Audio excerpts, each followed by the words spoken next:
berikutnya sudah hadir bersama kami semua di studio pengamat politik Ray Rangkuti. Bang Ray, halo.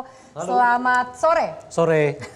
Baik, kita akan tanyakan, tidak beralih ke para paslon dulu. Kita akan tanyakan lebih jauh ke... Kan ada paslon kan, perwakilan paslon, jubir paslon di sini. Tapi ke panelis dulu saja terlebih dahulu. Bang Ray, saya tanya ke Mbak Oki dulu ya. Mbak Oki, melihat dari subtema pada debat kali ini kan sebenarnya bisa dikatakan semua amat penting. Dan juga semua sebenarnya perlu dibahas. Pendidikan, kesehatan, tenaga kerja, kebudayaan, teknologi informasi, dan kesejahteraan sosial dan inklusi.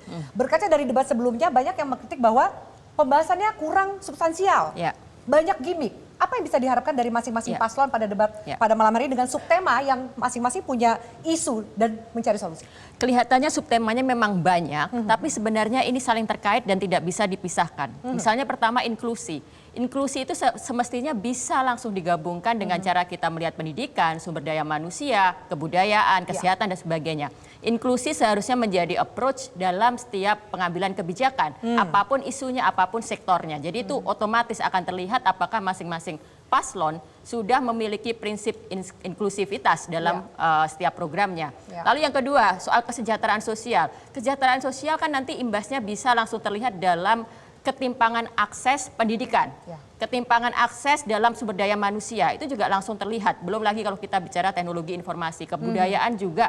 Nah ini nanti juga kita bisa melihat bagaimana paslon melihat kebudayaan, apakah itu hanya dilihat perintilan, kebudayaan hanya berupa performance, atau kita bisa melihat kebudayaan sebagai sebuah strategi pembangunan. Nah, hal-hal seperti itu yang akhirnya membuat setiap subtema seharusnya bisa saling terkait. Oke, baik. Oke, baik. Bang Ray, Anda sendiri melihat dari 4 debat sebelumnya, apakah memang sisi personal dari para capres dan cawapres ini lebih menonjol daripada gagasannya, atau seperti apa, Bang Ray?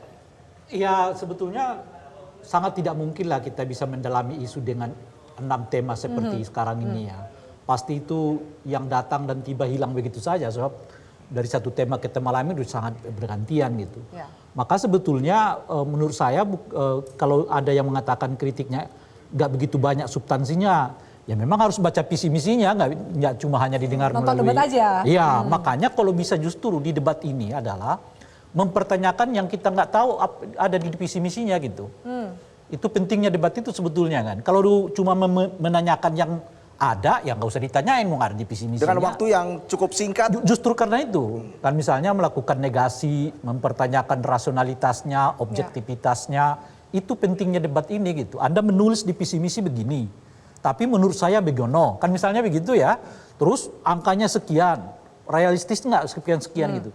Itu pentingnya debat ini. Tapi yang Anda lihat di debat sebelumnya seperti apa, Bang Ray? Nah, debat sebelumnya itu hanya biasanya kan cuman di sesi kedua, ketiga yang lumayan bagus lah untuk dinikmati. Suasana debat itu ya. Iya, kalau pemaparan dan penutup saya kira sama-sama saja. Makanya saya agak mengherankan kenapa formatnya diubah oleh KPU dengan memperluas waktu bagi penutupan debat gitu. Closing statement. Closing statementnya. Menurut saya itu cukup 1 menit justru. Yang diperpanjang itulah debat diantara para paslon. Kita lihat misalnya di debat keempat kemarin relatif agak membosankan gitu ya. Tapi di menit-menit awal di sesi 1 ketika ada pemaparan kemudian pertanyaan dari panelis itu relatif agak membosankan. Justru ketika mulai tanya-menanya antara cawapres dengan cawapres saat itu baru kelihatan hiruk pikuknya gitu.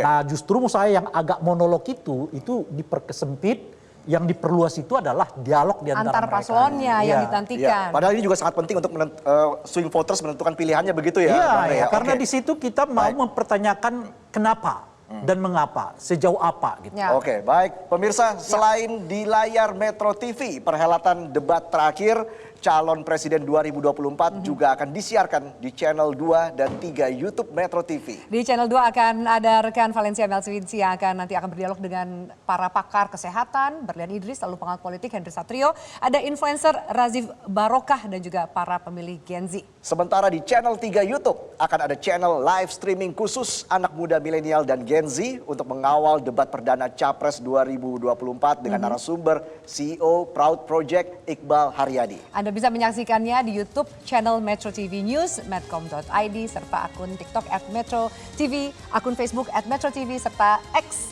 @MetroTV. Dan kami akan kembali sesaat lagi. Sesaat lagi. Bersama kami.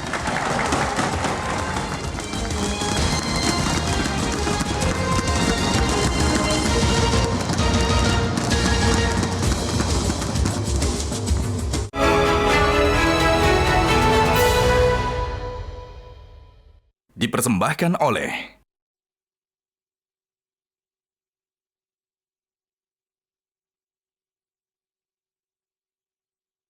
Didukung oleh